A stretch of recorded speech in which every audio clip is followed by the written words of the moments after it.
नमस्कार बच्चों, आज हम कक्षा 12वीं वितान के जूझ पाठ के विषय में पढ़ेंगे, जिसके लेखक हैं आनंद यादव। ये जूझ कहानी जो है आनंद यादव द्वारा लिखित उपन्यास झोबी का एक अंश है, जो मूलतः मराठी में लिखा गया है। यह उपन्यास आत्मकथात्मक शैली में लिखा गया है। इस उपन्यास का जो एक छोटा सा अंश है, जिसे हम कहानी के रूप में अपने पाठ्यपुस्तक में शामिल किए हैं। इस कहानी में का जो नायक है, इस कहानी का नायक जो है स्वयं लेखक हैं, और इस कहानी को 1990 में साहित्य अकादमी पुरस्कार भी मिला था। हमारे जो कथाकार हैं आनंद यादव, उन्होंने लगभग 25 पुस्तकें, उपन्यास, कविता संग्रह लिखा है, और इस सारे लेखन यात्रा में उन्होंने अपने सर्वश्रेष्ठ जो उपन्यास है झोबी, जिसका एक अंश जूझ के रूप में हम पढ़ रहे हैं, उसमें अपने संघर्ष के विषय में लिखा है। संघर्ष उसने कैसे किया? जूझ का सीधा सार्थक भाव क्या है? संघर्ष। बालक अपने बाल्यावस्था में स्वयं लेखक संघर्ष जो है 3 अलग अलग पड़ाव में किया। सबसे पहले उन्होंने संघर्ष विद्यालय के लिए किया। उनकी एक दृढ़ इच्छा शक्ति थी विद्यालय जाने की, उसके लिए उन्होंने संघर्ष किया।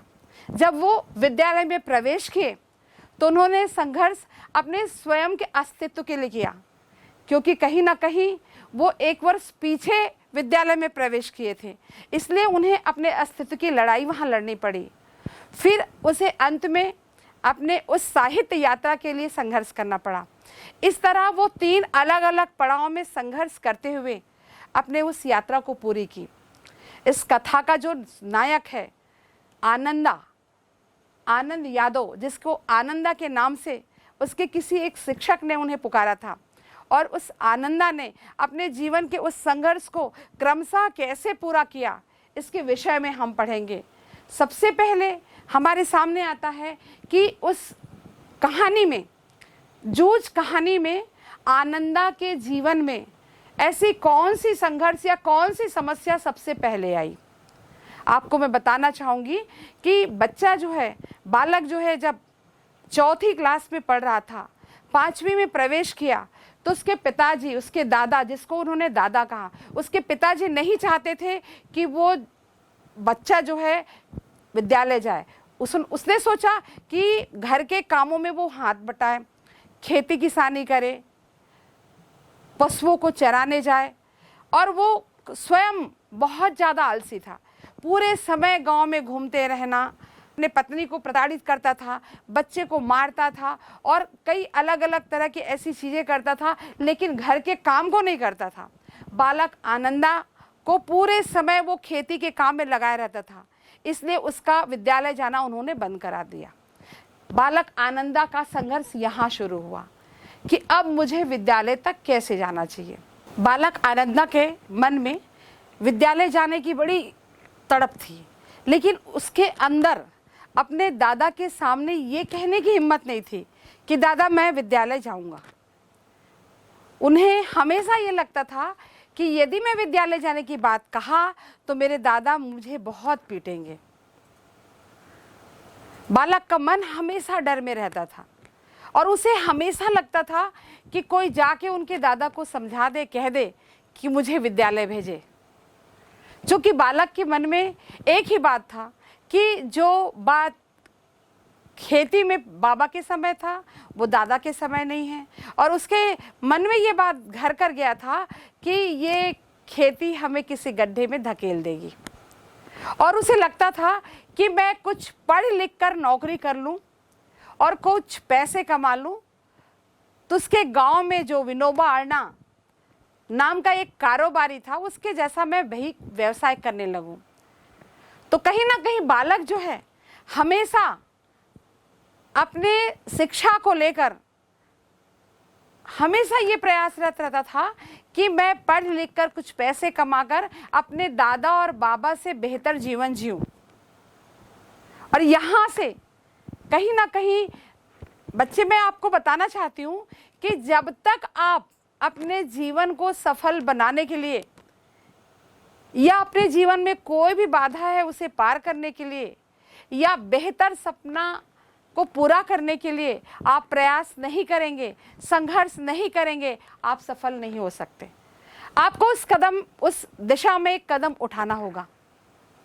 आपको बिल्कुल बालक आनंदा की तरह आपको भी सोचना होगा। हमें कोई भी समस्या को वहीं छोड़ना नहीं है, हमें संघर्ष करके वहां तक पहुंचना है। मैं आपको बताना चाहूंगी कि मेरे जीवन में ढेर सारे ऐसे विद्यार्थी आए जिन्होंने संघर्ष किया, अभी वर्तमान में ऐसे ऐसे स्थान में बैठे हुए हैं कि मुझे देखकर बहुत गर्व महसूस होता है।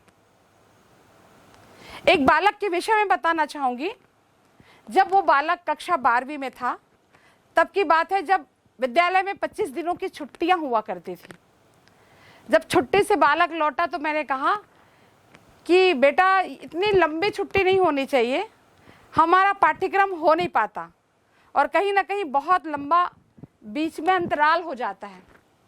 उसने मुझसे कहा कि नहीं, ये छुट्टी बहुत सही है हमारे लिए, क्योंकि मैं आपसे एक बात बताना चाहूँगा, आपसे साझा करना चाहता हूँ। इस 25 दिनों के छुट्टियों में मैं काम करने गया बाहर। उस बालक को देखकर, मैं उसे 9th क्लास से पढ़ा रही थी, लेकिन उस बालक को देखकर उसकी आर्थिक स्थिति के बारे में कभी पता नहीं चला। हमेशा अच्छे गणवेश में साफ सुथरा प्रेस किया हुआ कपड़ा पहन के वो आता था और कभी उसकी बातों से, उसके रहन सहन से मुझे तनिक भी आभास नहीं हुआ कि वो बच्चा जो है आर्थिक रूप से थोड़ा कमजोर है। उसने मुझसे कहा कि मैडम, मैं हर साल काम करता हूँ और काम करके छुट्टियों में मैं अपने जितने अध्ययन अध्यापन में जो पाठ्य पुस्तक जो मुझे खरीदना है अपने कक्षा का, वो मैं खरीदता हूँ। तो आप बिल्कुल ऐसा मत बोलिए कि छुट्टी नहीं होनी चाहिए। और वो अभी वर्तमान में वो बालक ग्राम सचिव के पद पर है और बहुत अच्छी जीवन जी रहा है और उसका घर बहुत अच्छा हो चुका है। मैं ये उदाहरण इसलिए मैं आपको बताए कि आप जब संघर्ष करोगे तभी आप अपने जीवन को सार्थक कर सकते हो, आप अपने लक्ष्य को पा सकते हो। वो बालक मजदूरी करता था और मुझे वो लाइन याद आता है कि उसने कहा कि मैडम, सरकार का वो काम बहुत अच्छा है। वो क्या करता है कि जितने मजदूरी हमारी बनती है तो कुछ मजदूरी का चावल देते हैं और कुछ मजदूरी का पैसा देते हैं। तो चावल मैं घर में दे देता हूँ और पैसा से मैं अपनी पुस्तकें खरीद लेता हूँ। इस तरह वो संघर्ष कर करके आप बहुत बेहतर जीवन जी रहा है। उसी प्रकार बालक आनंदा का जीवन है। वो अपने जीवन को किस तरह, जैसे वो मैं बता रही हूँ, अब हम विषय वस्तु में आते हैं, अपनी कहानी में आते हैं। बालक जो है विद्यालय जाने की उसके अंदर बहुत तड़प थी और बार बार वो मौका ढूंढता रहता था कि कोई उनके दादा को समझाए। दिवाली का समय था, कोल्हू चलने लगी, ईख लगाए थे, गन्ने का फसल था और उसके दादा को अर्थात उसके पिताजी को ये था कि जितने जल्दी गन्ने का रस निकाल के बेचा जाए, गुड़ निकाल के, तो उसका कीमत ज़्यादा मिलता है। बाकी लोगों से पहले हम यदि उसको दुकान में बाजार में लाएं तो उसकी कीमत ज़्यादा मिलता है, पैसे ज़्यादा मिलता है। तो उसके घर में, आनंदा के घर में कोल्हू जल्दी चलने लगता था और गांव के और बाकी लोग बाद में ईख से अपना गन्ने का रस निकालते थे, क्योंकि उनको लगता था फसल काफ़ी लंबे समय तक खड़ी रहेगी तो गाढ़ी रस निकलेगी, गुड़ अच्छी रहेगा, तो नंबर 1 और 2 नंबर का जो गुड़ है वो जल्दी बिकेगा और अच्छे से उसका पैसा मिलेगा। लेकिन यहाँ पर उसके आनंदा के दादा को ये था कि नहीं, कोल्हू का जल्दी चालू होना ज़्यादा ज़रूरी है क्योंकि पैसे जल्दी जल्दी आएंगे। इस तरह ये अक्टूबर नवंबर दिसंबर का महीना है, तो उस समय ये काम पूरा जल्दी शुरू होने के कारण कोल्हू का काम पूरा खत्म हो चुका था। अब बालक के मन में बहुत ज़्यादा बेचैनी थी कि अब बस हो गया, दिसंबर आ गया और जनवरी और फरवरी 2 महीना बचा है, मार्च में तो परीक्षाएं हो जाती हैं। तो यदि उस 2 महीना मुझे विद्यालय जाने का अवसर मिले तो जब सारे पाठ्यक्रम की पुनरावृत्ति होती है उस समय वो सारे पाठ्यक्रम में पढ़ूं तो शायद इस वर्ष में पास हो जाऊं और मेरा साल बर्बाद होने से बच जाए। ये योजना वो खुद से अपने दिमाग में बना रहा है, सारी योजनाएं। दिन भर वो उसी उधेड़ बुन में लगा रहता था कि वो विद्यालय कैसे पहुंचे, अपनी पढ़ाई कैसे पूरा करे। इस तरह वो अपनी बात को लेकर एक अवसर ढूंढता है। एक दिन होता ये है कि उसकी माँ जो है उपले बनाने रहती है। उपले बनाना, उपला क्या होता है, कंडा, गोबर के उपले वो बनाती रहती है। बालक आनंदा जो है पानी बाल्टी में लेके उसकी मदद करते रहते हैं और घर के सारे लोग ऐसे धूप सेकते रहते हैं। उस बीच बालक जो है अपनी माँ से कहता है कि माँ, मुझे आगे पढ़ाई करनी है, आप दादाजी से मेरी बात रखिए, दादाजी से मेरे विषय में बोलिए। तो उसकी माँ ने कहा कि तुम्हें मालूम है कि तुम्हारे दादा जो हैं, तुम्हारे पिताजी, जैसे मैं तुम्हारे पढ़ाई के विषय में बात करती हूँ, जंगली सुअर की तरह मारने दौड़ता है, अर्थात हिंसक हो जाता है, मारपीट करता है। कहीं ना कहीं उसे लगता है कि ये बालक जो है विद्यालय जाने लगा तो सारा काम मुझे करना पड़ेगा। उसकी माँ भी उसके पिताजी से बहुत डरती थी, तो उसने कहीं ना कहीं मना कर दिया। तो फिर ये दोनों मिलकर, माँ और बेटा दोनों मिलकर एक योजना बनाए कि क्यों ना हम दत्ताजी राव देसाई से भेंट करें। दत्ताजी राव देसाई कौन है? उस गांव के मुखिया हैं, एक रसूखदार हैं, प्रधान है कहिए आप। वो एक ऐसे व्यक्ति हैं जिनके खेत में पहले उनके पिता काम किया करते थे। तो उन्हें लगा क्यों ना हम उनसे ये बात कहें कि वो उनके दादा को समझाए कि मुझे विद्यालय भेजे। तो पहले माँ मना की कि नहीं, मैं नहीं बोल सकती, तुम्हारे पिता नहीं मानेंगे। फिर भी कोशिश करते हैं। उन्होंने योजना बनाया रात के समय, शाम के समय, कि हम दत्ताजी राव देसाई के घर जाएंगे, साग पहुंचाने के बहाने जाएंगे और उनसे बात कहेंगे। दोनों माँ और बेटे दत्ताजी राव देसाई के घर गए। चूंकि वो गांव के प्रधान थे, उसकी माँ सीधे उनके पास नहीं गई, दीवार के ओट में खड़े होकर उसने सारा बात बताया कि उसका पति का व्यवहार उसके प्रति, उसके बच्चे के प्रति कैसा है, वो क्यों आलसी की तरह पूरे समय पड़ा रहता है, काम नहीं करता, और साथ साथ वो पूरी दिन एक महिला जिसका नाम है रखमा, जिसके पास वो बैठा रहता है। कहीं ना कहीं उसका पति जो है व्यभिचारी है और पूरे समय निठल्लों की तरह घूमता रहता है, खुले सांड की तरह गांव में घूमता रहता है। ये सारी बात उसकी माँ ने देसाई जी को बताई और ये बात सुनकर देसाई जी को बड़ा गुस्सा आया कि अरे ऐसा करता है, ठीक है तुम जाओ और जाके उसे मेरे पास भेजना, लेकिन आनंदा से ये बात जरूर कहते हैं कि देख रे, तू जाते ही उनके आने के बाद कुछ देर बाद तुम भी आ जाना और घबराना मत।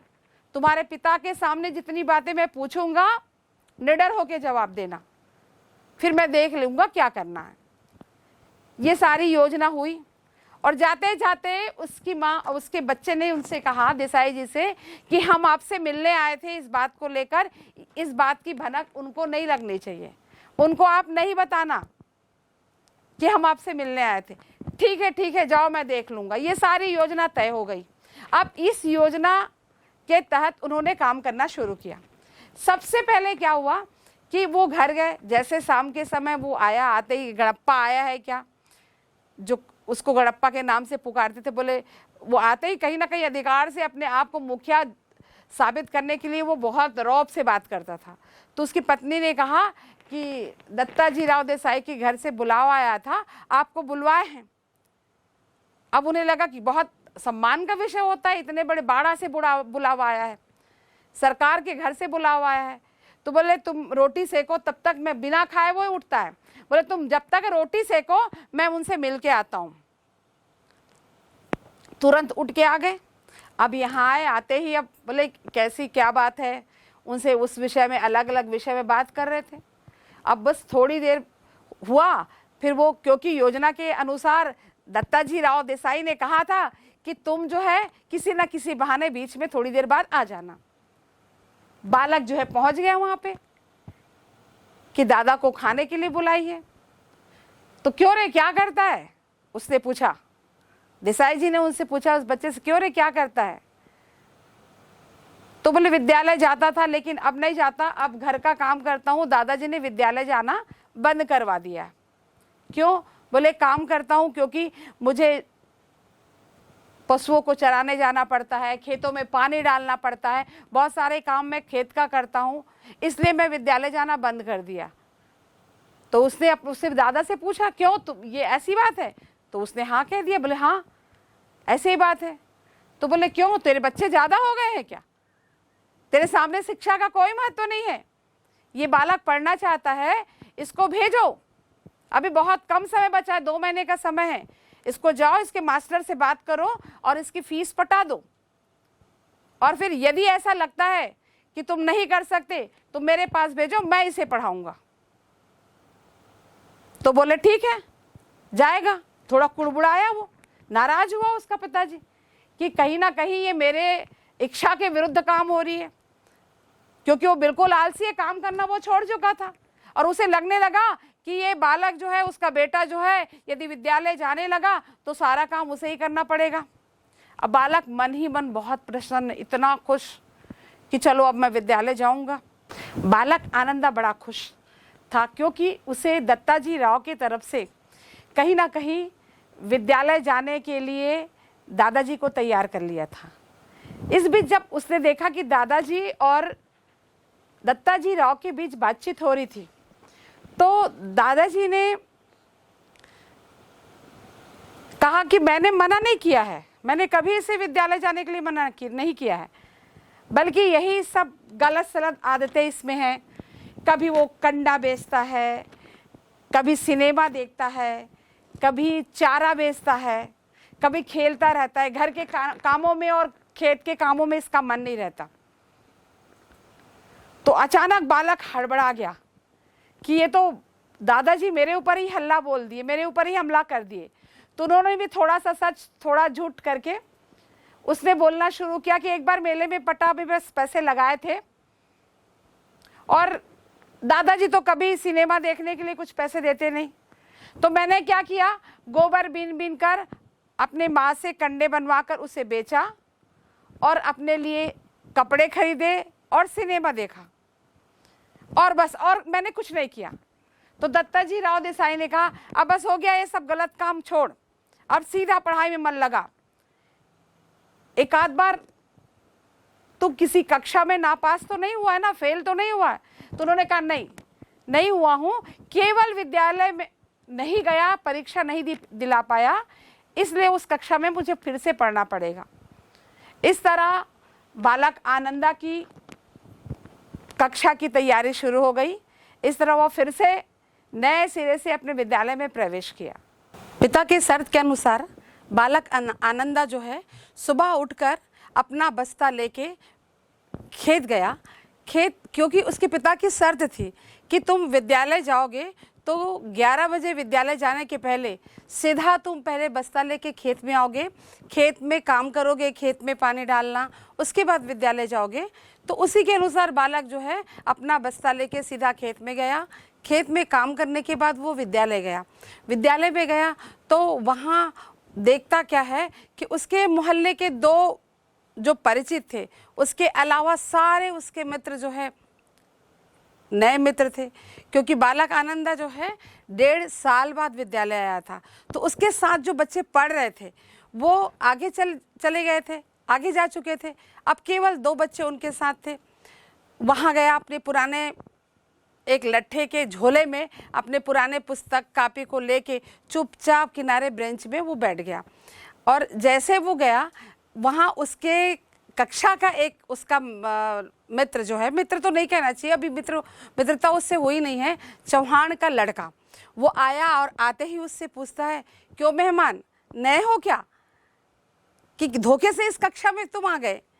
तो वो थोड़ा सहम गया और लेखक ने धोती और गमछा लगाया हुआ था, तो गमछा को छीन लिया और छीन के उसने क्या किया, अब लेखक थोड़ा सा डर गया कि सारे क्लास में बच्चे उसके गमछा को खींचेंगे, फाड़ेंगे, सहम गया बच्चा। लेकिन उसने क्या किया, उस लड़के ने अपने सिर में फेटा जैसा बांध लिया और मास्टर की नकल करने लगा। जैसे मास्टर की नकल करने लगा, मास्टर उसी समय आ गए। बालक हड़बड़ी में क्या किया, फेटा उठाया, गमछा उठाया और मास्टर के टेबल में रख के भाग गया।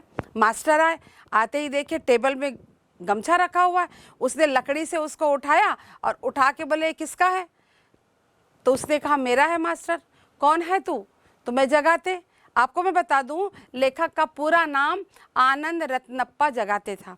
तो उसने कहा जगाते, तो नए हो, ऐसी क्यों बदमाशी मूर्खता करते रहते हो। मैंने नहीं किया मास्टर साहब, उस लड़के ने किया। जैसे उसकी ओर इशारा किया, मास्टर जी को समझ में आ गया कि ये शरारत चौहान के लड़के का है। और उस मास्टर जी का नाम था नरवे। उसने उस लड़के को डांटा, बोला और मना किया। फिर जैसे ही जाके कक्षा में बालक बैठा था, पूरे समय उसके साथ कहीं ना कहीं पूरे बच्चे जो है परेशान उसको कर रहे थे। उसके धोती का कांच, पीछे जो धोती का कांच उसको खींच दिए। उसे लगा कि बार बार मेरा धोती का कांच निकालेंगे, मेरी धोती खुल जाएगी। वो दीवार से चिपक के बैठ गया। दीवार से चिपक के बैठा रहा तो उसकी स्थिति वैसी थी जैसे एक खिलौना कौवा बनाए रहते हैं और कौवे के बच्चे उसको नोचते रहते हैं, वैसी स्थिति लेखक की हो गई। दिन भर बच्चे उसके साथ बहुत ज़्यादा परेशान उसको करने लग गए। जब वो लौटा शाम के समय घर के समय, तो थोड़ा सा परेशान था कि मेरे साथ यहाँ विद्यालय में सारे मेरे मित्र मेरे साथ बहुत कैसे व्यवहार करते हैं, मेरी गमछा खींचते हैं, धोती खींचते हैं, परेशान करते हैं। उसका मन उदास हो गया, थोड़ा परेशान हो गया और उसके मन में ये बात आने लगा, उससे अच्छा तो मैं दिन भर खेत में काम करता था, वो तो अच्छा था, यहाँ मुझे अच्छा नहीं लग रहा है। लेकिन दूसरे दिन जैसे सुबह सो के उठा, फिर उसी उत्साह से वो विद्यालय चला गया। विद्यालय गया और 8 दिन तक अपने माँ को तंग कर करके, जो विद्यालय में जो बच्चे ड्रेस पहनते थे, वो एक टोपी अपने माँ से और 2 मैल खाओ रंग का चड्डी। मैल खाओ रंग क्या होता है, एक ऐसा कपड़े का रंग जिसमें मैल ना दिखे, ऐसा वो 2 सिलवा लिया। वैसा ही सारे बच्चे पहनते थे, उसकी कक्षा में सारे बच्चों का गणवेश वैसा ही था, वैसा वो जाने लगा। और जाके कहीं ना कहीं वो उन बातों को ध्यान देने लगा कि ऐसी कौन सी बात है जिसके कारण मैं इनसे मिल जाऊं और मैं भी आगे बढ़ूं। इस तरह एक दिन गणित की कक्षा थी। मंत्री, शिक्षक का नाम मंत्री था और उस कक्षा में उसका एक मित्र था बसंत पाटिल। बसंत पाटिल लेखक के जीवन में एक बहुत महत्वपूर्ण भूमिका बसंत पाटिल का है। यदि वो मैं आपको पहले बताई थी कि उसने संघर्ष किया, सबसे पहले विद्यालय जाने के लिए संघर्ष किया, उसके बाद दूसरा संघर्ष जो था स्वयं के अस्तित्व का संघर्ष था। तो यहाँ उसकी शुरुआत होती है, वो स्वयं के अस्तित्व के लिए संघर्ष कैसे करता है। बसंत पाटिल उसकी कक्षा का एक छात्र है जो बहुत पतला दुबला सा और बहुत सीधा साधा सरल स्वभाव का बच्चा है। सामने बेंच में बैठता था, पढ़ने में बहुत अच्छा था और बहुत जल्दी अपने जो भी मास्टर काम देते थे उसको करता था। गणित के विषय में बहुत ज़्यादा वो होशियार था। जब भी मंत्री मास्टर जो है गणित बनाने देते, वो बहुत जल्दी बना लेता और सबसे पहले जचवाता। फिर वो पहले जचवाने के कारण उसको अपने लाइन के बच्चों के गणित जांचने का अवसर मिलता। इन चीज़ों को बहुत अच्छे से बालक जो है देख रहा था, लेखक देख रहा था और उसे लगने लगा कि ये बहुत छोटा है, मुझसे छोटा है, लेकिन ये क्लास की मॉनिटर है, कक्षा की मॉनिटर है, ये तो मुझे होना चाहिए था। लेकिन कहीं ना कहीं वो अपने मन में इस बात को समझाया, अपने मन को इस बात को समझाया कि नहीं, मैं तो 1 साल पीछे हूँ, तो ये ही मॉनिटर रहेगा। इस तरह वो धीरे धीरे वो भी क्या किया, सबसे पहले अपने पुराने कॉपी पुस्तक को नई जिल्द लगाया और बहुत अच्छे से उसको लेके आने लगा। और जितनी चीज़ें क्लास में दी जाती थी, कक्षा में दी जाती थी, उसको घर में जाके बैठ के बनाता था, पढ़ता था।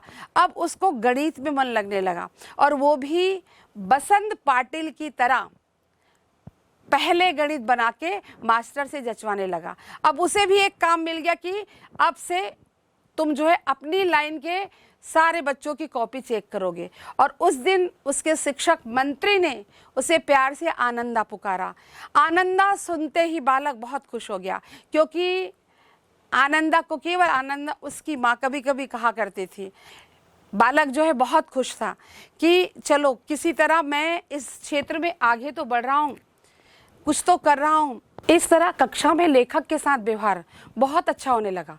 कहीं ना कहीं चौहान के लड़के से उसके मन में जो डर था, जो उसके गणित के शिक्षक थे मंत्री, उनका बच्चों के साथ जो दंड देने की तरीका था वो बहुत अलग था। वो छड़ी से नहीं मारा करते थे, वो बच्चे को गले से पकड़ के मुक्के से मारा करते थे। इस तरह पूरी क्लास में उनकी दहशत रहती थी, और जितने बच्चे लेखक को बहुत तंग किया करते थे, उनका तंग करना बंद हो गया। इस तरह वो कहीं ना कहीं अपनी कक्षा में बहुत अच्छे से उसके साथ व्यवहार होने लगा और नई दिशा में वो अपना काम करने लगा। अब एक नए शिक्षक का प्रवेश हुआ, नवा सौदागलगेकर। सौदागलगेकर मराठी के शिक्षक थे, मराठी भाषा वो पढ़ाया करते थे। और पढ़ाते पढ़ाते आपको मालूम होगा, कविता एक ऐसा विषय है, जब तक उसमें आप रमोगे नहीं, जब तक आप खुद उसमें नहीं समाओगे, जब तक आप उसमें स्वयं आनंद नहीं लोगे, तब तक आप किसी दूसरे को आनंद नहीं दे सकते। गीता बहुत आवश्यक होता है, और हर कविता को अलग अलग तरीके से पढ़ाई जाती है।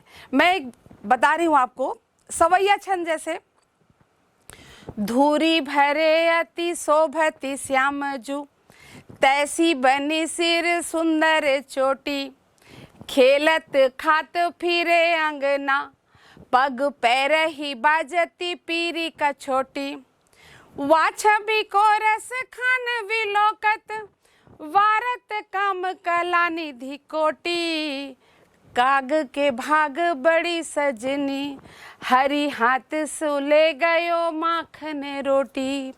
इस सवैया छंद को यदि गाकर कक्षा अध्यापन में उपयोग किया जाए तो निश्चित रूप से बच्चों को बड़ा आनंद आता है, स्वयं शिक्षक को भी आनंद आता है। मैं दुष्यंत कुमार का एक गजल आपके सामने बता रही हूँ। दुष्यंत कुमार का गजल, कहाँ तो तय था चरागा हर एक घर के लिए, कहाँ चराग मयसर नहीं शहर के लिए। बिल्कुल वैसा ही बालक आनंदा के कक्षा में सौदागलगेकर जो मराठी के शिक्षक थे, वो रम के पढ़ाते थे, भाव प्रवणता के साथ पढ़ाते थे, रसिकता के साथ पढ़ाते थे। उनके गायन, बहुत कविता को इतने अच्छे ढंग से पढ़ाते थे। सुरीला कंठ था, छंद की चाल थी, यति गति आरोह अवरोह की बहुत अच्छी पकड़ थी उनकी, और कविता को इतना आनंद लेके पढ़ाते थे। उनको अंग्रेजी और मराठी के ढेर सारी कविताएं कंठस्थ था। कभी कभी वो कक्षा में अपने स्वयं रचित कविता को भी पढ़ाते थे, गा के सुनाते थे, और गा के सुनाते समय कुछ अभिनय भी करते थे। इस तरह बालक आनंदा को बड़ा आनंद आने लगा। बालक आनंदा के मन में एक बात थी, पूर्वाग्रह था, कि उसे लगता था कि कवि जो है कोई कुछ अलग तरह के होते होंगे, और ये जो कविता हम पढ़ते हैं उसको लिखने वाले वो अलग दिखते होंगे। लेकिन जैसे वो अपने उस शिक्षक से मिले तो उन्हें लगा नहीं, ये भी हाड़ मांस का बना हुआ हमारे जैसे ही इंसान है, और ये भी सहजता से उन विषयों की कविता लिखते हैं। क्योंकि उनके शिक्षक ने सौदागलगेकर जो मराठी के शिक्षक थे, उन्होंने अपने घर में जो मालती का बेल चढ़ा हुआ था, उस मालती के बेल पर एक कविता लिख के कक्षा में सुनाया था। तो उन्हें लगा, बालक को लगा कि किसी भी विषय पर कविता लिखा जा सकता है। झरने, कविता, पेड़, पत्ती, नदी, नाले, सभी विषय पर कविता लिखा जा सकता है। इस तरह अब लेखक के जीवन में एक नए अध्याय की शुरुआत हुई। अब लेखन की ओर आगे बढ़ा। पहले तो शुरू में वो अपने शिक्षक के ही कविता को स्वसर गाया करता था। जब वो खेत में जाते थे, ढोर चरा रहे हैं या पानी डाल रहे हैं, तो कविता को जोर जोर से ऊंचे स्वर में गाते थे। लेखक के पहले कविता गाने के पहले की स्थिति और गाने के बाद की स्थिति अलग अलग थी।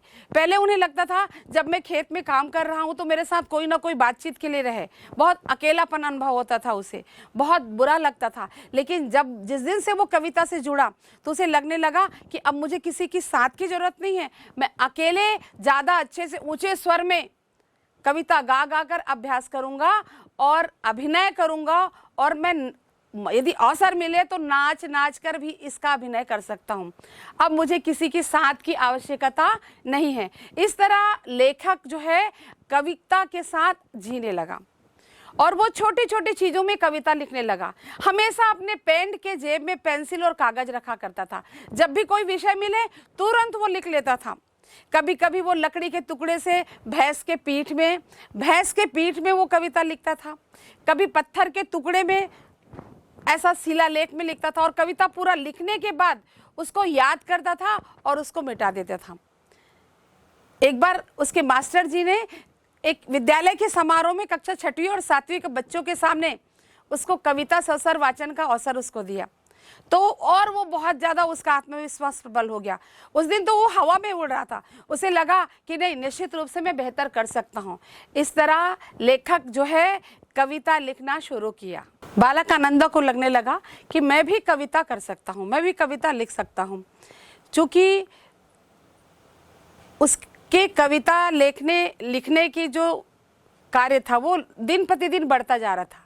वो रोज़ नई नई विषयों पर कविता लिखता और कभी कभी तो वो जब रविवार को कविता लिखता तो सोमवार होने की भी प्रतीक्षा नहीं करता, वो रात को ही जाके अपने मास्टर को दिखाता और जैसे कविता को मास्टर देखते उसको शाबाशी मिलती, फिर से वो नए सिरे से। और उस दिन महफिल जमा लेते वो कि कविता लिखा कैसे जाता, पूरा काव्य शास्त्र पर चर्चा होती थी। कविता लिखा कैसे जाता है, उसमें अलंकारों का, रस का, छंद का, यति गति कैसे ध्यान रखा जाता है, संस्कृत शब्दों का प्रयोग कैसे किया जाता है। इस तरह क्रमशः उसकी भाषा में, और वो भाषा उसकी परिष्कृत होती गई, परिमार्जित होती गई और बहुत अच्छे से वो लिखते गए। और धीरे धीरे अनायास लेखक को मराठी भाषा का ज्ञान होता गया और वो मराठी में बेहतर कविता लिखते गए और निश्चित रूप से उसे अंत में वो अपने अंतिम संघर्ष में वो सफल हुए और एक बहुत सर्वश्रेष्ठ रचनाकार के रूप में हमारे सामने आए। और आपको मैं बता रही हूँ कि आनंद रत्नप्पा यादव जो वर्तमान में बहुत बड़े कथाकार हैं, इस तरह लेखक जो है बहुत ही बारीकी से उन चीज़ों को ध्यान में रखकर कविता लेखन करने लगे और सचेत होकर कविता लिखने लगे और अपने क्षेत्र में वो बहुत बड़े रचनाकार के रूप में हमारे सामने आए। और आपको बताना चाहती हूँ कि इनको साहित्य अकादमी पुरस्कार इसी जूझ उपन्यास के लिए मिला है। इस तरह उनकी साहित्य की यात्रा खत्म हुई और संघर्ष का एक परिणाम मैं आपको पहले ही बताई थी कि आप किसी भी क्षेत्र में किसी भी लक्ष्य के लिए यदि आप संघर्ष करते हैं तो निश्चित रूप से आप उस लक्ष्य को हासिल करते हैं। इस तरह लेखक जो है अपने संघर्ष को पूरा करते हुए अपने लक्ष्य को हासिल किया।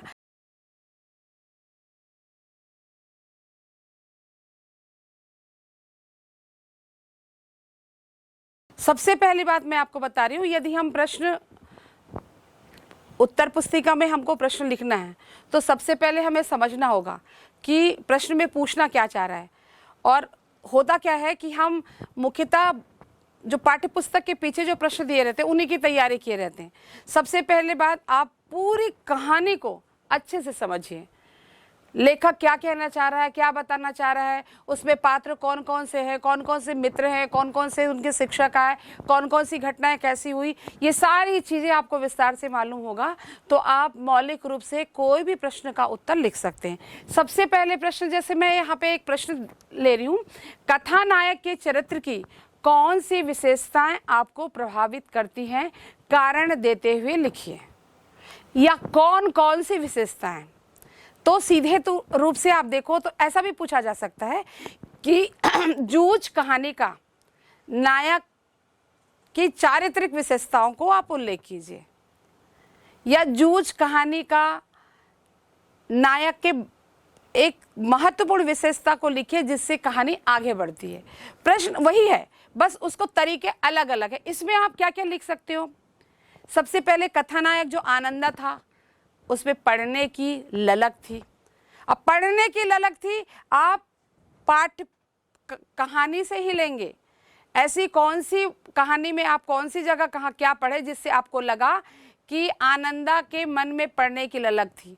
सबसे पहले वो जो शुरू में प्रयास करता है कि वो उसके दादाजी को कोई समझाए कि वो विद्यालय जाना शुरू करे, और उस स्तर पे अपने माँ से बात करके एक मनगढ़ंत योजना बना के दत्ताजी राव से मिलके वो अपने विद्यालय के लिए तैयार होता है। इसमें वो चीज़ें आप लिख सकते हो। दूसरा विशेषता आप लिख सकते हो दूरदर्शी। आपको मैं बता रही हूँ कि बालक को बचपन से ही लगने लगा था कि ये खेती से कुछ नहीं होने वाला, ये हमें गड्ढे में धकेल रही है, क्योंकि बाबा की जो स्थिति थी वो दादा की नहीं है और दादा की जो स्थिति वो मेरी नहीं है। उसे लगता था कुछ पढ़ लिख कर विनोबा ठाकुर की तरह मैं पैसा कमा के एक व्यवसायी बन जाऊंगा, कुछ पैसे कमा लूंगा।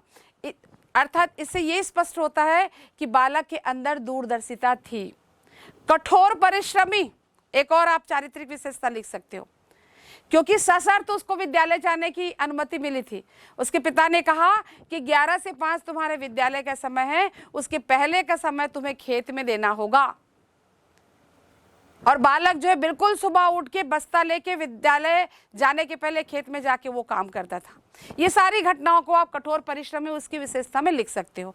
लगनशील, एक और विशेषता लिख सकते हो। संघर्षशील, आप जो जो विशेषता है उस कहानी में उस बालक के अंदर आप डाले हो, कम से कम 4 तो विस्तार से आप लिखिए, बाकी को आप बिंदुवार लिख सकते हो। दूसरे प्रश्न में हम देखते हैं कि जूझ कहानी के नायक को पढ़ना जारी रखने के लिए कैसे जूझना पड़ा और किस उपाय से वह सफल हुआ। कैसे जूझना पड़ा, आपको मैं अभी जब चरित्र चित्रण उसका कर रही थी तभी बताई कि वो पढ़ाई करने के लिए उसे क्या क्या करना पड़ा। अपने पिता को मनवाने के लिए झूठी कहानी, मनगढ़ंत कहानी करके वो दत्ताजी राव से मिलकर, अपनी माँ के साथ मिलकर दत्ताजी राव से अनुमति ली, तब कहीं जाके वो अपनी शिक्षा पूरी की। और वो सफल कैसे हुआ? जब उसके पिताजी ने शर्त रखी और उस सशर्त उसने उसको मान लिया, वो सफल हो गया। कहीं ना कहीं उस बच्चे के अंदर ये थी कि दिन भर जो धूप में, ठंड में, पानी में, बरसात में मैं खेत में रहता हूँ, 11 से 5 विद्यालय में रहूँगा और कुछ समय जो है खेत के काम में दूंगा तो निश्चित रूप से मेरी पढ़ाई हो जाएगी। इस तरह से आप इस प्रश्न को बना सकते हैं। फिर अगला एक प्रश्न हम संक्षिप्त में ले रहे हैं, पूरा विस्तार में नहीं ले रहे, क्योंकि 4 अंक का प्रश्न है तो आपको थोड़ा विस्तार में और सारगर्भित शब्दों का ध्यान रख के आपको लिखना है, बहुत संक्षिप्त में नहीं लिखना है। विद्यालय पहुंचकर लेखक को किन परेशानियों का सामना करना पड़ा? तो मैं आपको अभी कहानी बता रही थी तब बताई कि कक्षा में उसके बच्चों का व्यवहार उसके साथ कैसा था कि जो जैसे ही पहला दिन गया, चौहान का लड़का जो है उसका गमछा छीन लिया और सारे बच्चे उसके कपड़े खींच रहे हैं, उसके धोती का कांच खींच रहे हैं और उसको ऐसे कर दिए थे जैसे एक कौवे के बने हुए खिलौने के उसके बच्चे जो है नोच रहे हैं, मतलब बीच में बैठ के सारे बच्चे। इस तरह से आप उसको इन सब परेशानियों का सामना करते हुए, पहले दिन गणित में भी गया तो शिक्षक से उसको डांट पड़ी और कहीं ना कहीं बसंत पाटिल ने उसका जो सहयोग किया। ये थोड़ी थोड़ी चीज़ों को आप लिख के इस पूरे प्रश्न को बहुत अच्छे से हल कर सकते हो। फिर अगले प्रश्न में हम आते हैं, जूझ कहानी के लेखक के जीवन संघर्ष के उन बिंदुओं पर प्रकाश डालिए जो आपके लिए प्रेरणादायक हैं। ये प्रश्न हर एक जैसे लिखने की जरूरत नहीं, कोई जरूरी नहीं है इस कहानी को पढ़ने के बाद आपको एक ही जैसे, सब बच्चे अलग अलग तरीके से, किसी को उसके विद्यालय के लिए संघर्ष ज़्यादा प्रेरणास्पद लगा, किसी को स्वयं के अस्तित्व के लिए संघर्ष अच्छा लगा, किसी को कवि बनने तक के, या किसी को पूरा उसके जीवन संघर्ष में अच्छा लगा। आप किसी भी एक बिंदु को लेकर भी विस्तार से लिख सकते हैं, चाहे आप तीनों बिंदु को थोड़ा थोड़ा करके उस प्रश्न को लिख सकते हैं। अगले प्रश्न में हम देख रहे हैं कि जूझ कहानी के लेखक का विद्यालय में विश्वास कैसे बढ़ा, कहानी के आधार पर लिखे। विश्वास कैसे बढ़ा? जब उसका परिचय बसंत पाटिल से हुआ, जो क्लास का मॉनिटर था, कक्षा का मॉनिटर था, और वो गणित बहुत अच्छे से बनाता था और बाकी लोगों की कॉपी भी जांचता था। पाटिल की तरह आनंदा भी गणित बहुत अच्छे से बनाने लगा और जो काम पाटिल करता था वही काम वो करने लगा। तो कहीं ना कहीं उस कक्षा में वो पाटिल के समकक्ष जब पहुंचा तब उसके विद्यालय में विश्वास बढ़ा। उसे लगने लगा कि नहीं, निश्चित रूप से आपको मैं एक बात बता दूं कि जिस दिन हमारी कक्षा में एक अच्छी स्थिति बन जाती है, हम जब शिक्षक के नज़र में आ जाते हैं, सारे मित्रों के साथ हम हो जाते हैं, तब हमारा आत्मविश्वास पहले से ज़्यादा बढ़ता है। वही चीज़ बालक आनंदा के साथ हुआ। हम एक अलग प्रश्न में आते हैं। आप कैसे कह सकते हैं, ये सारे प्रश्न जो हैं प्रश्न से प्रश्न बनाए गए हैं, आप कैसे कह सकते हैं कि जूझ कहानी के प्रमुख पात्र की छूटी हुई पढ़ाई फिर से शुरू करने में उसकी माँ का हाथ है। उसकी माँ की बहुत बड़ी भूमिका है। ना चाहते हुए भी उसकी माँ, जब पहली बार अपनी माँ से उसने कहा था कि आप दादा से बात कीजिए, तो माँ थोड़ी उदास हो गई थी, क्योंकि कहीं ना कहीं उसके दादाजी बहुत गुस्सैल थे और उसकी माँ की भी पिटाई कर देते थे इस विषय को लेके। लेकिन फिर भी उसकी माँ ने हिम्मत की, एक झूठी कहानी ही सही, उसकी माँ ने उसके साथ मिलके दत्ताजी राव देसाई से बात की और दादा से बात करके उसके फिर से विद्यालय जाने को तय किया। इस तरह से उसकी माँ की बहुत बड़ी भूमिका है। और यदि मैं कहूँ, यदि कहानी में केवल उसके दादा को हम छोड़ देते हैं तो उसके पूरे संघर्ष में जितने लोग आए, चाहे आप मंत्री शिक्षक को लो, बसंत पाटिल को लो, चाहे सौदल गेरकर को लो, सारे शिक्षकों की, दत्ताजी राव देसाई को लो, उनकी माँ, सबकी भूमिका उसके संघर्ष में है। और वो उसके पिता बस नहीं चाहते थे, सभी की भूमिका उसके जीवन में बहुत महत्वपूर्ण है। इस तरह उसकी माँ का भी बहुत बड़ी भूमिका है शिक्षा में। अब अगले प्रश्न में हम देखते हैं, अध्यापक की कौन सी विशेषता ने लेखक के जीवन को बदल दिया? क्या आपको भी ऐसा कोई अनुभव मिला? ये आप अपने से लिख सकते हो। ये एक बिल्कुल समझ की प्रश्न है। हर बच्चे अपने जीवन के कोई भी इस प्रश्न में कोई जरूरी नहीं है कि आपको जो बताया गया आप उसी को लिखो। आप जो है जिस शिक्षक से जिस विषय में प्रेरित हुए हो उस अनुभव को आप लिख सकते हो कि मुझे इस विषय के शिक्षक से इस बात का अनुभव हुआ, ये सारी चीज़ें, क्योंकि कोई ना कोई ऐसी विशेषता होती है जो हमारे जीवन को बदल देता है। क्योंकि यहाँ पे अध्यापक के जीवन में, अध्यापक की जो बहुत बड़ी विशेषता है आनंदा के जीवन में, वो है सौदल गेकर, जो मराठी विषय के भाषा के शिक्षक थे। उनका बहुत बड़ा प्रभाव पड़ा। उनके जो पढ़ाने के तरीके, कविता को वो सिखाने का जो तरीका था, स्वसर वाचन, यति, गति, आरो, औरो, और कविता की जो समझ, भाव प्रवणता के साथ, अभिनय के साथ, नाच कर कविता को पढ़ाने का जो तरीका था, वो बच्चे के अंदर उसी अध्यापक के कारण आया। और कहीं ना कहीं मैं आपको बता रही हूँ, कोई भी कवि तब बनता है जब वो किसी न किसी से प्रेरित होता है। वो किसी अपने शिक्षक को कविता पढ़ते सुनता है, किसी कवि को सुनता है, तब वो जाके उसके अंदर वो कहीं ना कहीं, एक कहते हैं ना, इच्छा शक्ति एक रहती है अंदर, एक मन में एक रहता है, वो चीज़ बाहर आता है और वो परिणित होता है उस कार्य में। अब हम अगले प्रश्न में देखेंगे, अध्यापक की कौन सी विशेष एक है कि जीवन में बदल दिया, तो आप क्रमशः उसको लिखिए। तो आप उसको 1 2 3 4 करके क्रम डाल के भी लिख सकते हो कि ये विशेषता थी जिसके कारण लेखक के जीवन में परिवर्तन हुआ। यदि आपको ये कहा जाए कि आपके जीवन में ऐसे कौन से अध्यापक हैं जिन्होंने आपके जीवन की दशा या दिशा बदल दी या आपके जीवन की सोच को बदल दी, ये इस प्रकार के भी प्रश्न पूछे जा सकते हैं। जैसे ऐसा ही नहीं है कि हम केवल पाठ से आधारित, आपको अलग ऐसे प्रश्न भी पूछे जा सकते हैं कि आप कोई अपने जीवन के किसी ऐसे शिक्षक के विषय में लिखिए जिससे आप प्रभावित होकर या जिसके कार्य से आपके जीवन में परिवर्तन हुआ। कहानी के अंत में आपके पुस्तक में कुछ प्रश्न दिए हैं, उनमें से कुछ प्रश्नों को मैं ले रही हूँ, जिसमें से पहला प्रश्न है, जूझ शीर्षक के औचित्य पर विचार करते हुए यह स्पष्ट करें कि क्या वह शीर्षक कथानायक की किसी चारित्रिक विशेषता को उजागर करता है। निश्चित रूप से जूझ कथानायक की सबसे बड़ी चारित्रिक विशेषता है। मैं आपको बार बार इस विषय में बताई हूँ कि उन्होंने अपने जीवन में विद्यालय जाने के लिए संघर्ष किया, अपने अस्तित्व को बचाए रखने के लिए संघर्ष किया, अपने साहित्य यात्रा में पूर्ण करने के लिए संघर्ष किया। इस तरह क्रमशः वो धीरे धीरे धीरे धीरे संघर्ष करते हुए वहाँ तक पहुँचा।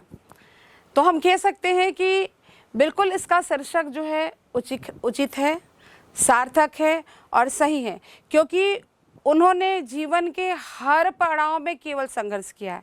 उसके पिता बिल्कुल नहीं चाहते थे, आप इन चीज़ों को लिख लेना कि पिता नहीं चाहते थे। पिता को मनवाने के लिए उसने क्या किया, फिर वो विद्यालय में आके वो अपना जगह कैसे बनाया, फिर अपने शिक्षक से मिलकर वो कवि कैसे बना।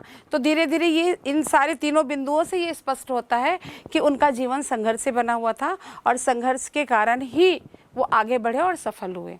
हम दूसरे प्रश्न में आते हैं कि स्वयं कविता रच लेने का आत्मविश्वास लेखक के मन में कैसे हुआ, कैसे उसके मन में आया कि मैं कविता लिख सकता हूँ। जब उनके शिक्षक सौदागेलकर ने कविता सुनाई, पढ़ाई, सिखाई, जब उसके कक्ष जब वो अध्यापन में उनसे जब मिले तो उनको लगा कि कवि कोई अलग इंसान होता होगा, लेकिन जब उनसे मिले कि नहीं, वो हाड़ मांस का बना हुआ हमारे जैसा ही इंसान है, कोई अलग नहीं होते और कविता किसी भी विषय पर लिखी जा सकती है। जब उसके शिक्षक ने अपने घर में चढ़ी हुई मालती की बेल पर कविता लिखी तो उन्हें लगा कि क्यों ना ही मैं अपने खेत के आसपास पत्तियों के ऊपर, पेड़ों के ऊपर, पानी के ऊपर, पत्थर, किसी भी विषय पर कविता लिख सकता हूँ। और वो कविता को गा के वो लिख के जब अध्यापक को दिखाने लगा, उसको शाबाशी मिलने लगी, तो उसके अंदर आत्मविश्वास और जागा। जब हम कोई भी काम करते हैं और हमें सफलता मिलती है तो हमारा मनोबल और बढ़ता है और निश्चित रूप से उस दिशा में हम आगे बढ़ते हैं। इस तरह वो कविता लेखन में आगे बढ़ा। और हम उसके बाद देखते हैं कि अगले प्रश्न, कविता के प्रति लगाव से पहले, जब लेखक को कविता से कोई पहले लेना देना नहीं था, कविता से वो दूर था, कविता से उसका कोई संबंध नहीं था, और जब वो कविता के प्रति लगाव से पहले और उसके बाद अकेलेपन के प्रति लेखक के धारणा में क्या परिवर्तन हुआ। लेखक पहले जब खेत में काम किया करते थे, खेत में पानी डालना, ढोर चराने जाना, दिन भर जो भी खेती का काम वो करते थे, उनको लगता था बहुत अकेला अकेला, मेरे साथ कोई दिन भर रहे, कोई बातचीत करते रहे ताकि मैं अच्छे से काम कर लूँ। लेकिन जब वो कविता से जुड़ गए तो उनको बिल्कुल अकेलापन अनुभव ही नहीं हुआ। वो पानी खेतों में ऐसे डालते रहते थे, पूरा खेत भर जाता था, पता ही नहीं चलता था, इतने जोर जोर से कविता गा रहे हैं, अभिनय कर रहे हैं, कूद रहे हैं, नाच रहे हैं, काम कर रहे हैं, उनको पता ही नहीं चलता था। ढोर चरा रहे हैं, उनको बिल्कुल कभी आभास ही नहीं हुआ कि उनको किसी की साथ की जरूरत है। ये सबसे महत्वपूर्ण अंतर हुआ। अब उनके पूरे अकेलेपन का साथ उनका स्वयं का कविता हो गया। अब हम एक प्रश्न और ले लेते हैं कि पढ़ाई लिखाई के संबंध में लेखक और दत्ताजी राव का रवैया सही था या पिता का? निश्चित रूप से दत्ताजी राव और लेखक का, क्योंकि उसके पिता तो कभी चाहते ही नहीं थे पढ़ाई के विषय में। उनका तो ऐसा था कि पढ़ लिख के क्या बैरिस्टर बन जाएगा। वो कहते हैं ना उनके पिताजी कि आजकल तेरे सिर पर पढ़ाई का भूत चढ़ा हुआ है, क्या तू पढ़कर बैरिस्टर बन जाएगा। मतलब पढ़ाई से कोसों दूर था, उसको पढ़ाई शिक्षा का कोई महत्व ही नहीं था उसके जीवन में। और कहीं ना कहीं मैं एक बात कहना चाहूँगी कि उसके पिताजी आलसी हो चुके थे। उनको लगता था कि नहीं, सारा घर का काम मेरी पत्नी और मेरा बच्चा ही करेगा, मुझे काम करने की ज़रूरत नहीं है, और यदि ये पढ़ने जाएगा तो सारा काम कौन करेगा। और शिक्षा से उसे कोई लेना देना नहीं था। और दत्ताजी राव यदि पहल नहीं करते तो निश्चित रूप से आनंदा वहाँ नहीं होता जहाँ है। एक प्रश्न इस पर और है कि यदि ऐसा नहीं होता तो क्या होता। यदि दत्ताजी राव और उसकी माँ आनंदा के पढ़ाई के विषय में आगे नहीं बढ़ते और उसके विद्यालय पुनः नहीं भेजते तो क्या स्थिति होती। तो स्थिति कुछ अलग होती। कहीं ना कहीं वो खेत में काम करता होता और उसके जीवन की दिशा दशा सब बदल चुकी होती। इसलिए यहाँ पे यदि हम देखें तो आनंदा के जीवन में परिवर्तन में दत्ताजी राव देसाई की बहुत बड़ी भूमिका है और उसकी माँ की बहुत बड़ी भूमिका है।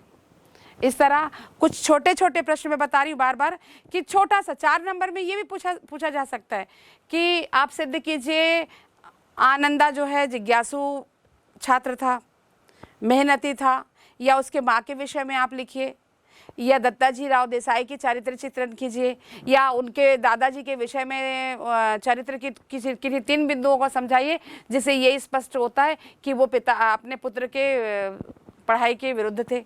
ऐसे अलग छोटे छोटे आप इन सारे जितने प्रश्न मैं बताई हूँ उससे सहयोगी प्रश्न भी बनेंगे, और यदि उसे आप विस्तार से लिखेंगे तो निश्चित रूप से 4 अंक के प्रश्न आप लिख सकते हैं। बच्चों, अभी हमने आनंद यादव द्वारा लिखित कहानी जूझ हमने पढ़ा, जो उनके द्वारा लिखित, मैं पूर्व में बता चुकी हूँ, उनके द्वारा लिखित मराठी उपन्यास झोबी का एक अंश है, जिसका हिंदी अनुवाद केशव प्रथम वीर ने किया है। उस कहानी का जो प्रमुख पात्र है आनंदा, बालक आनंदा स्वयं लेखक हैं। आपको उस कहानी से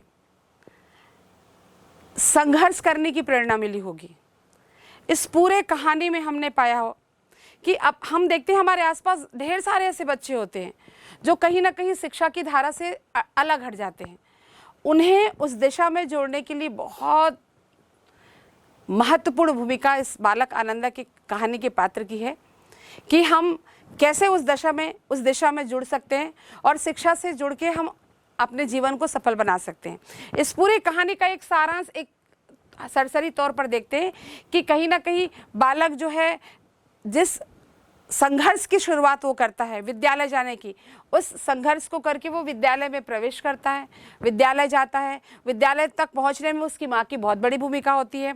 उसकी माँ जो है उस गांव के एक प्रमुख व्यक्ति के साथ मिलकर योजना बना के अब उसके पिता को समझा के उसको विद्यालय तक प्रवेश करते हैं। फिर वहाँ शुरू होती है एक नए दौर की। वो विद्यालय में निश्चित रूप से जब बच्चा जो है 1 साल विद्यालय नहीं गया है, 1 साल बाद जाता है, तो कहीं ना कहीं एक नयापन, उसको तुरंत उनके मित्र जो है अपने साथ नहीं लेते, वो तुरंत अब मिल नहीं जाता, वो उसको सबसे बड़ी समस्या वही होती है। तो वो अपने अस्तित्व की लड़ाई वहाँ पे लड़ा और फिर जाके अपनी जगह बनाया। कैसे बनाया जगह? मेहनत करके बनाया। वो जो बसंत पाटिल उस कक्षा में था, उससे देखा कि उसको इतना सम्मान, उतना शिक्षक जो है इतना प्यार क्यों करते, इतना उसका स्थान, जगह, पूरे छात्र उसको इतना ज़्यादा क्यों सम्मान देते हैं। उसे लगा कि बहुत मेहनत करता है, अपने विषय में बहुत अच्छे से है, तो उसने भी वही किया। तब कहीं जाके उसका विद्यालय में स्थान बना। फिर उसकी दूसरी दौर की शुरुआत हुई कि अब लेखन, क्योंकि मैं बता रही हूँ कि भाषा के शिक्षक का बहुत बड़ा प्रभाव पड़ता है विद्यालय में बच्चों के ऊपर। तो मराठी भाषा का शिक्षक जो है सौदागेलकर, उनके जो कविता पढ़ाने के तरीके से इतना प्रभावित हुए कि लेखक स्वयं जो है कविता शिक्षण से प्रभावित होकर स्वयं कविता लिखना शुरू किए और एक सफल कवि के रूप में हमारे सामने, एक सफल रचनाकार के रूप में हमारे सामने आए। इस तरह जूझ कहानी जो है हमारे जीवन में बहुत ज़्यादा प्रेरणास्पद है। हमें बालक आनंदा के जीवन से प्रेरणा लेनी चाहिए। इस कहानी से हमें प्रेरणा मिलती है कि कहानी का नायक आनंदा की तरह भी हमारे छत्तीसगढ़ के परिवेश में बहुत से बच्चे ऐसे हैं जो शाला त्यागी हो चुके हैं और गांव में बिल्कुल इन्हीं की तरह विद्यालय छोड़कर अपने खेती के काम में, अलग अलग काम में लगे हुए हैं। उन बच्चों को हम विद्यालय तक लेके आएँ और ये कहानी हमें यही प्रेरणा देती है कि उन बच्चों को विद्यालय में जोड़कर हम शिक्षा की धारा से जोड़ पाएँ।